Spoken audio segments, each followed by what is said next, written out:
Welcome to the Restoring Our City podcast. We are back with another episode, and I think today, a little tough conversation to have. Just in light, we are recording this a day after another mass shooting. And on this podcast over the years, we talk about today's topics that connect our community and really try to have those conversations candidly.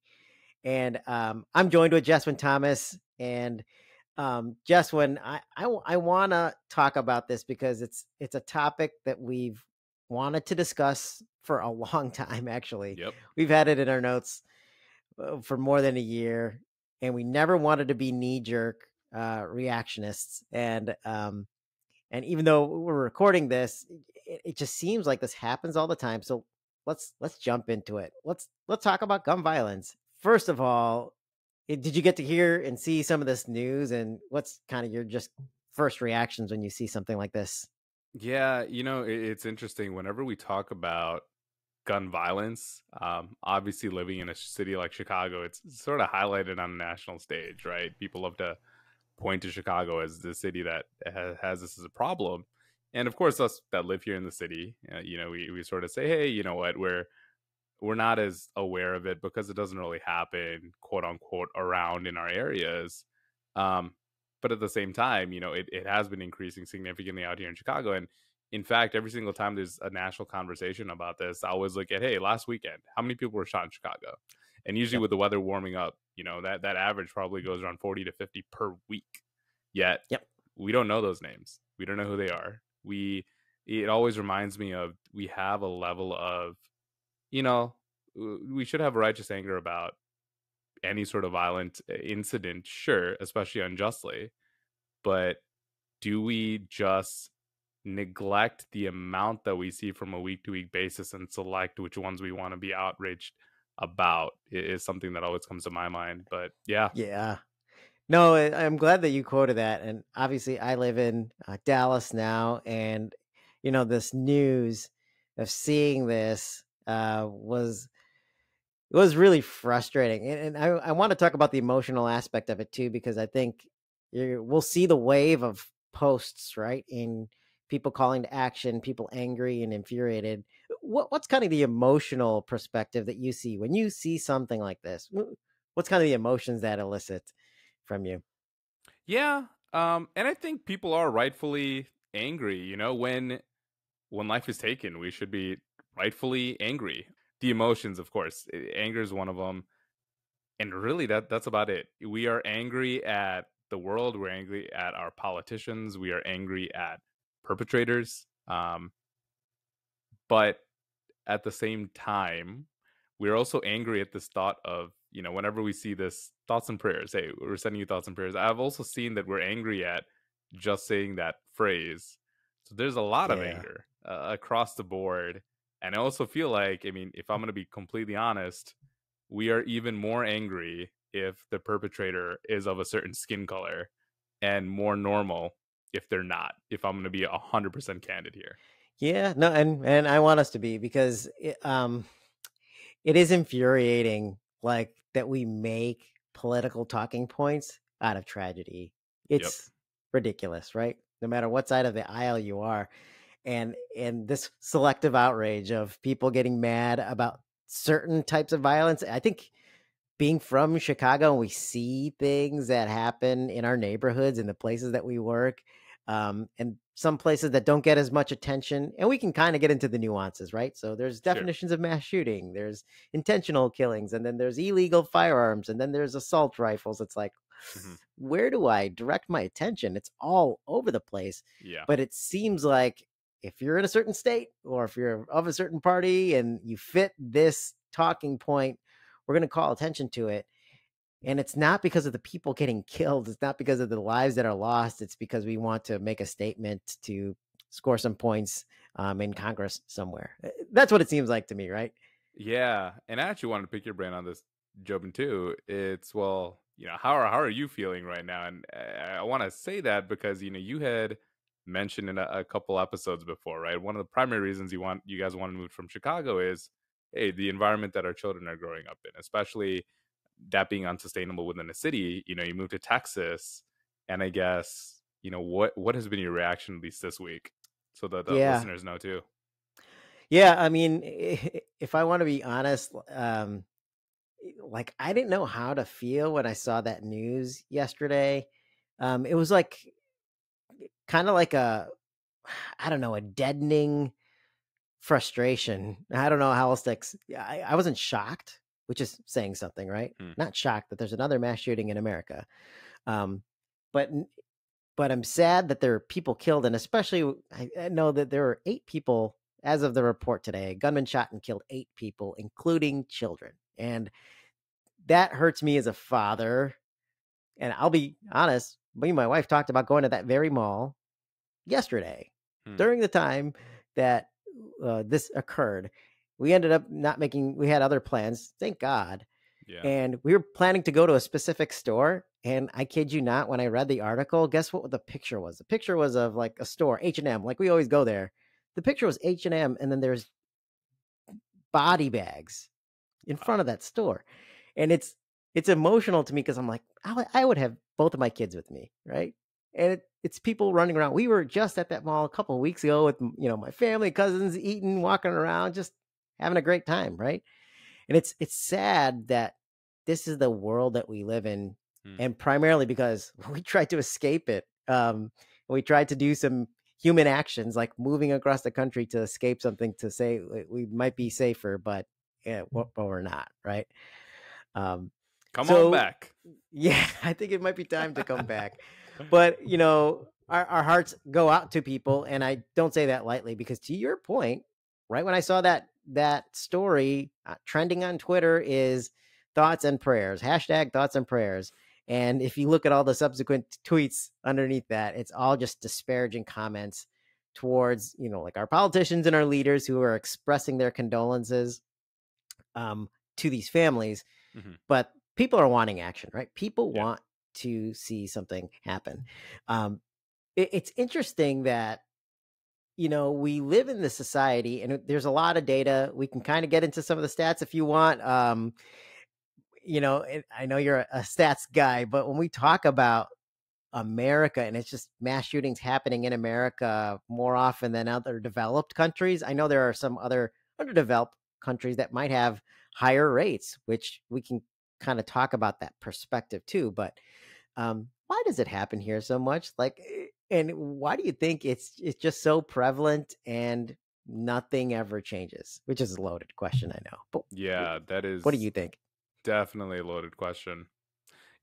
From my perspective, obviously there's a simple answer, which is if there are guns, there will be gun violence, right? Mm, And so where do you go with that? Um, and how do you think about it? It's such a hard and convoluted topic. Um, but I do want to highlight one thought that I had presented to me. I can't recall from who, but they'd been pointing out, the data over the decades, and to say, in the 1950s, I think we had like one mass shooting, and again, it was so out of the norm. It was like crazy. Like, what the heck is going on? I think, in the 60s, it was, double or triple that. In the 70s, even more. In the 80s, even more. 90s, coming to modern day, and even school shootings, right? When Columbine happened, it was unimaginable, but now it's normative. What has happened over the decades? Is it the fact that guns were less accessible 50 years ago, or what has changed? right. From my perspective, I think from a spiritual context, we have abdicated our sense of morality, our sense of dignity, our sense of whatever. And so we have more people that are lost with access to higher ability to cause mass harm, maybe from the hurt that they're feeling or from the evil that they want to commit. I think that's maybe a root cause, and maybe guns is just a tool by which this is done. I don't know if you have thoughts on that statement.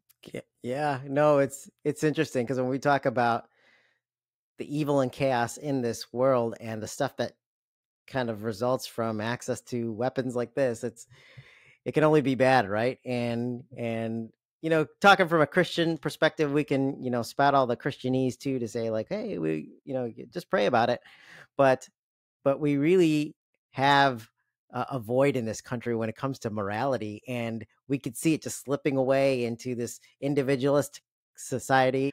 This just self-contained, like I don't need God, I don't need morals, I don't need. I want to feel like how I want to feel, and anything that infringes on that causes me to lash out. And I know there's this argument about, hey, is this a mental health issue? Is this a guns issue? Is it a people or is it the guns or whatever? And I know we could talk about some of the stats, and I think we should because we need to be responsible about it. In 2021, the most recent year with the full set of data, 48,830 people died from gun related injuries in the US. That's Mm, from the CDC. And we talk about that population, suicides account for more than half of those US gun deaths, right? mhm, So suicide is a big problem. So when we talk about people struggling mentally and emotionally and through whatever problems, that's a huge component of it. But then we mhm, talk about the other side of it is murder, right? And we can get into like the definitions of mass shootings versus individual murders and gang violence, but we're talking about a pretty even split here when we talk about the data, right? mhm, But mass shooting seems like it just shouldn't happen, right? mhm. Um, if I had to ask you, what is the point of an AR? I'm not expecting you to answer this, but almost rhetorically, like, what is the point of having a high powered automatic rifle? Like, I don't understand some of the weaponry, but like, man, it just does not make any sense to me that people should have access to high capacity magazines. Yeah. Like, I understand the right to bear arms. We got to protect our family. Um, but why do you need like that kind of weaponry? It just doesn't Yeah. make any sense. You Yeah. know what And I mean? honestly, in the I think 1994, if I'm not mistaken, is did they institute a assault weapons ban for quite a while, and we did see a corresponding dip in homicide. So to say that Hmm. hey, there's some data here to support that argument makes a lot of sense. I think the Yep. counter Yep. argument is, well, with the ARs that are already out there, who do you think is going to be giving them up if there was a ban? Right. Right. Is it the Exactly. people that want to inflict violence or not? And so, that's just a couple thoughts on that. But yeah, I do think there's some data to support your argument there. Yeah, and it just doesn't make any sense to me, like, to why you would need it, like, whether you should have it or not, maybe that's another we gotta talk about that, right? But, like, I've never heard a great argument for why you need it. It's like, Mhm. do we really need to kill this deer at high capacity? But, like, but what's the real point of it? Part of the reason why I think this conversation is so frustrating to me is because one, the least among us, the most vulnerable people, right? Just everyday citizens. It's not like people are going to war. And we could talk about gang violence too. I mean, there's little kids. I just saw a 3-year old got shot in the head um, by sitting at home in Chicago because a bullet went through the window and killed Yeah. him. Hmm. But I didn't hear that a ton on the news. I had to like dig it up, and I follow other city news outlets, but it didn't get the mass attention, which we could talk about that too. But there are debates within this conversation that just seem so concrete, to be honest, but we never see any action, like Hmm. universal background checks, right? Yeah. Actually, the vast majority, and this is from a study from Harvard, the vast majority of Americans are in favor of universal background checks and Yep. expanding background checks. And even most of I think it's 72% of all NRA members actually support that too, which Right. is which is crazy. The National Rifle Association. It doesn't make any sense. If everybody's for it, like why don't we do something like this just to Yeah. ensure? It's just mind-boggling to me. I don't know Yeah. why I have it doesn't happen. I'm with you. I have no idea why, again, mitigation measures have to be put into place Yeah. with some of these things, but on that token, that's just the thing, right? I think it goes back to why are people outraged about that phrase thoughts and prayers, right? It's because there are Hmm.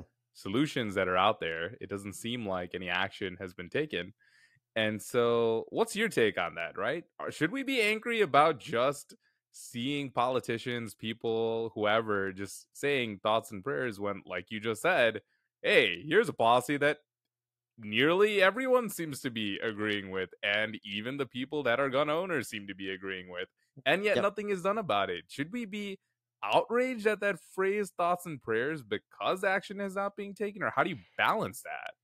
Yeah, I think as a Christian, when I see somebody just bashing thoughts and prayers, you know, I have immediately I would be like, hey, well, just what do you say in that situation, right? When someone passes away, what do you expect a politician to say?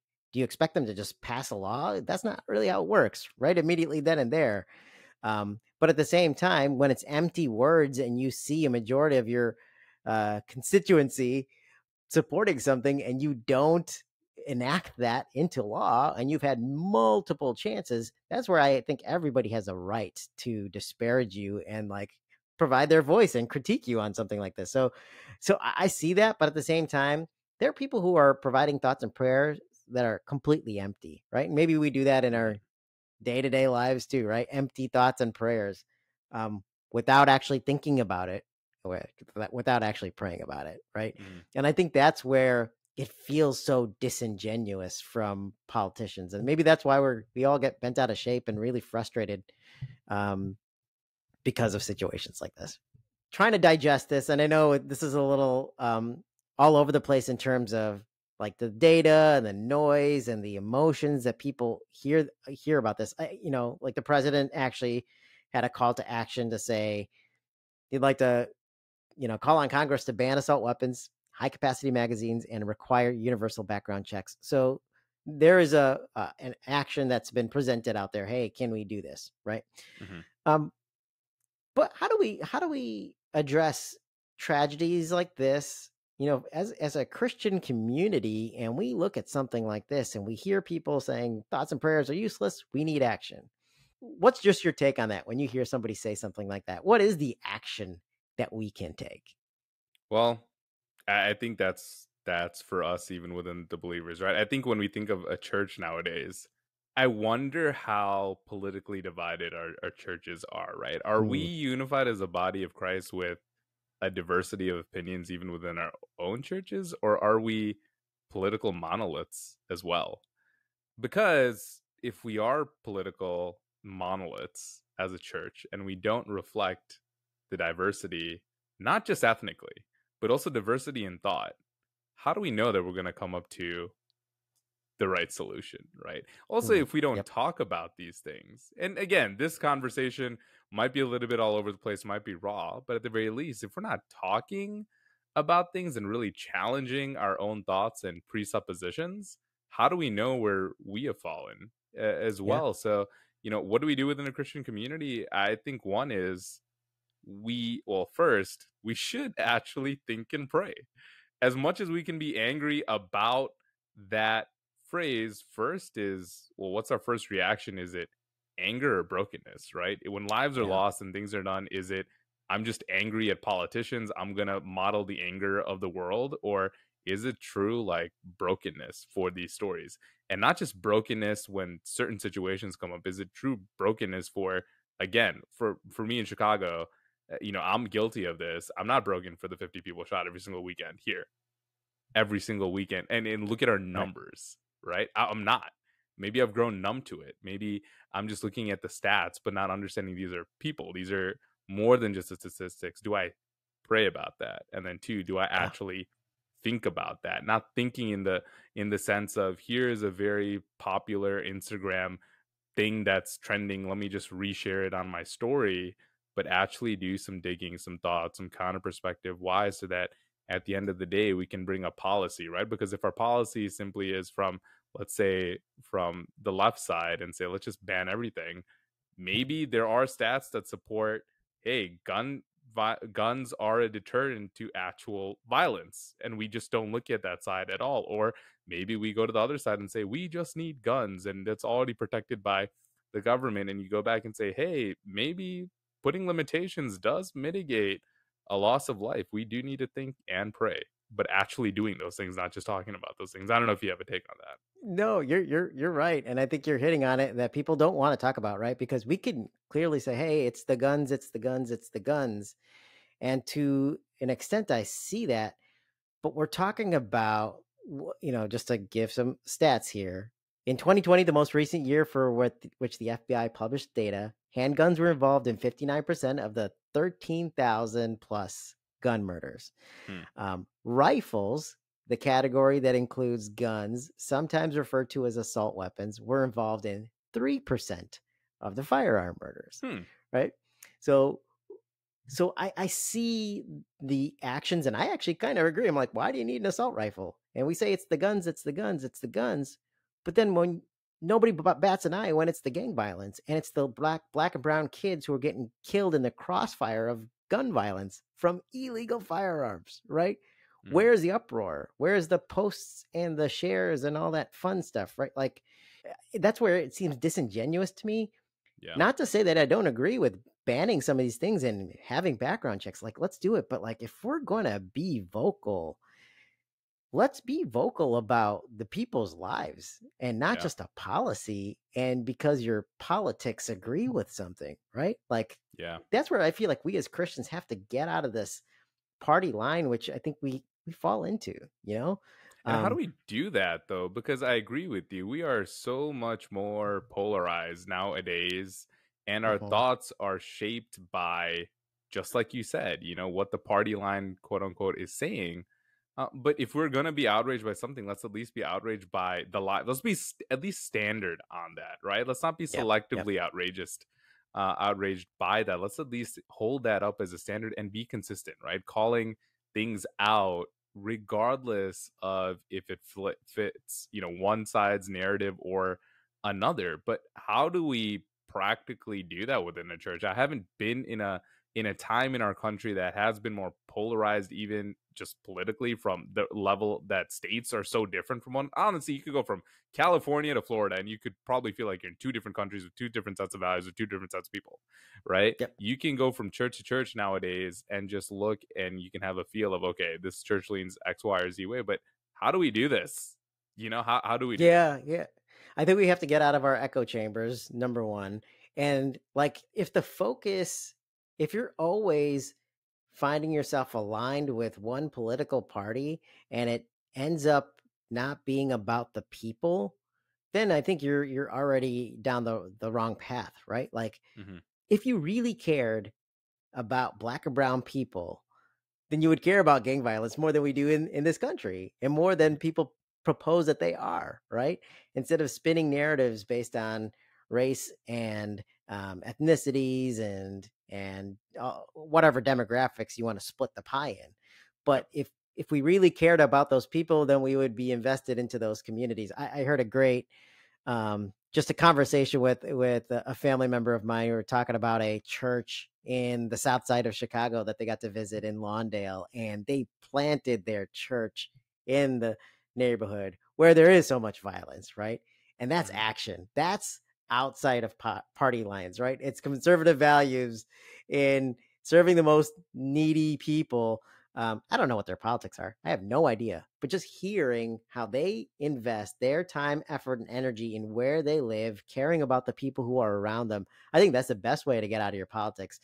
Yeah. Um, is to, all right, well, if I really care about these people, faith without works is dead. And I need to uh, provide some actions and some faith into it. There's thoughts and prayers, but where is the faith, right? Yeah. In in the fact that God could do something with these tragedies and ultimately restore what's broken, which is our communities and our nation, right?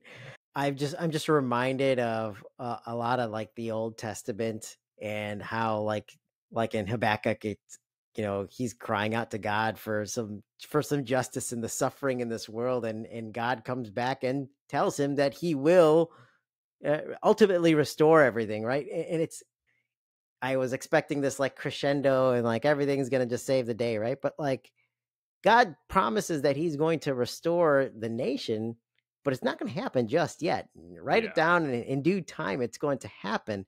And I just wanted to read this in Habakkuk 3. And in verse 17, it says, though the fig tree does not bud and there's no fruit on the vines, though the olive crops fail and the field produces no food, though there are no sheep in the pen and no cattle in the stalls, Yet I will triumph in Yahweh. I will rejoice in the God of my salvation. Mm, It's like, even though the world is falling apart and there's chaos in the world, because you promised you're going to do this and restore us one day, maybe not in our lifetime, but you are going yeah. to do it. I'm going to still put my faith. So there's like thoughts and prayers, but there's got to be an element of faith that God's going to provide justice. And I don't think we do that in this country enough. To your earlier point, we've taken him out of the equation, Hmm. and we're looking for solutions to congressmen for an existential problem like evil, Yeah. right?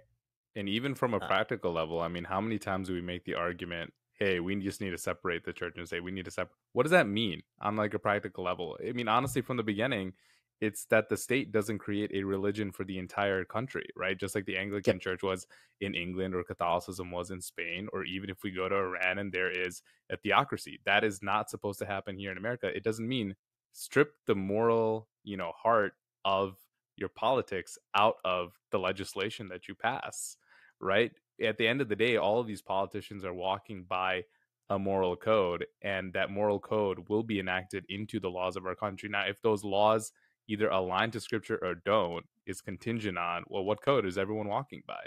Does that mean that yep. we just look for a Christian candidate and elect them? No. Even within the Christian church, how many times are there false teachers and I mean, honestly, sometimes I listen to some of these pastors that are elected and I just hear them from a pulpit. I'm like, what are you What preaching, are you bro? talking Like, about? where are you coming from? Right. No idea. But at the same time, it doesn't mean we strip like the heart of, what should be the governing legislation and replace it with something else. So yeah, With just thinking chaos, with no standard, right? Yeah. and even I even to that, I love that you spoke that, right? You have to keep an internal perspective in mind, not to say let's just, at the end of the day, we're just going to look to the future and not care about the present. No, we do still care about the present. I'm reminded of, Micah 6, where it says like, do justice, love mercy, and walk humbly. And I think that is part of our action call. Honestly, we don't do justice, we speak about justice. We don't love mercy, we want to morally show our indignation, and honestly, we don't walk humbly at all. We don't, right? Those are three things you can do starting today. And if I were to go to your social media post 1 month from now when something else happens, does it even fall into line with what you're called to do until God comes back and does enact his justice? Yep. Yep. Yeah, no, well said. And I think that's the verse that really speaks to what we should be doing, right? What our call is, something that we've been talking about for a couple of weeks on this seasons of our podcast. Hmm. And man, it just seems like people are going to look for actions from a very temporal source, and it's always going to fail. Like, okay, I get it. It's the guns. There's also crazy people out there. So, do you think a law that's just looking biblically in the story of the Bible, laws enacted for a fallen set of people are going to fix them? It's not Right. literally Hmm. like we think about it. We kind of see that story told over and over and over again. Like, pass all the laws. I'm probably in favor with some of them too. I think they might work, but that's not going to change the moral fabric of society. Like, Yep. we as Christians, and that's the crazy part where I see people just clamoring over change of our politicians and putting faith into places that are ultimately going to fail you. Even though I might agree with some of those decisions, like, it doesn't make any sense why we don't have any universal background checks, or Yep. why we have these cannons like in people's garages that they want to use. It just doesn't make sense. But I have no faith that that's going to change the fabric of our society, right? Mm. And there's only one thing that can, right? Like, it's, Yep. I think about restoring our city and just even the theme of that. And like, we as people who are broken, it can only be restored one way only, is through Christ. And like, man, making him known and having that embedded into your heart to change you from the inside out. And man, when I see the gang violence, it hurts my heart. When I see news stories like this, it hurts my heart. It makes me scared to send my kids to school. All Mm. those things have not changed. Those emotions haven't changed. But like, faith in who God is and that he's promised to protect us, that's the only thing I can hang my hat on, you know? Yeah. Um, maybe that's not what people want to hear, and it might not make a great soundbite, but it's like, but that's the only reality I could take from this as I see this repetitive news story in the news that we're going to see again, right? We're going to see Yeah. this again. We're going to see the same posts. We're going to see the same empty call to actions, and we're going to expect something different, like a group of insane people. But yeah, I don't know. I didn't want to be a knee jerk reactions to this, but it's just one of those things that we were planning to record today on something completely different, and then Yeah. it's like one of those things that just hurts your heart. Um, and I think, I mean, I'm sure it hurts our community's heart, especially in this area. And people may have had family members, friends affected. You don't know. It's just so recent. It's These are the things that impact our community that I think we need to talk about, and the church needs to get behind Yeah. whatever potential solutions we can. Right? Absolutely. And honestly, Joe, but I'm glad that we're having this conversation. And again, this is such a, just like you said, this is totally out of the norm, but we decided, hey, this happened. It hit pretty close to home. We have been meaning to talk about this, and we just want this to hopefully be a starting point in the conversation. But I'm sure there's people out there listening that have put way more thought into this than we just did in the last Yep. hour, half an hour. And if you have thoughts on this and would love to engage, please reach out to us, because we do want to engage with you. We want to talk. And like we said, we want to think more deeply about this issue as we pray more humbly on it too. So please engage with us. We don't care what your perspective is on it. We don't care if you are on the right side, left side, middle side. There is no side. There's only, a side that can cause solutions, a side that can't. And there's only one way to be the church and bring, the gospel to the world. So whoever you are, please reach out to us. We would love to talk to you. Yeah, yeah. We'd love to hear feedback. You might hear some of these stats and say, "Well, what about this?" And I think we could all, look at some of these conversations because they've been happening, but um, it's impacting all of us, right? Like none of us are far from it at all. And this is just one of those things that I think we need to actually think about and pray about as a body of believers. Like think about what we could do collectively, right? Like if we all came together with uh, solutions and really prayer behind it, like man, couldn't that change the world? I really think prayers can change things, right? Yeah. Despite what Twitter thinks. Thanks, Jeswin, for talking through this. I know these are tough conversations, and just raw ones to have, and those are the ones I enjoy too. So I appreciate you doing this. Thank you. And for all those people who are affected by this sad tragedy, our thoughts and prayers are with you, genuinely. Yeah. Um, it's some things that we see way too often and we hope not to see in the future. So thanks again for listening, everyone. And we will see you on the next episode.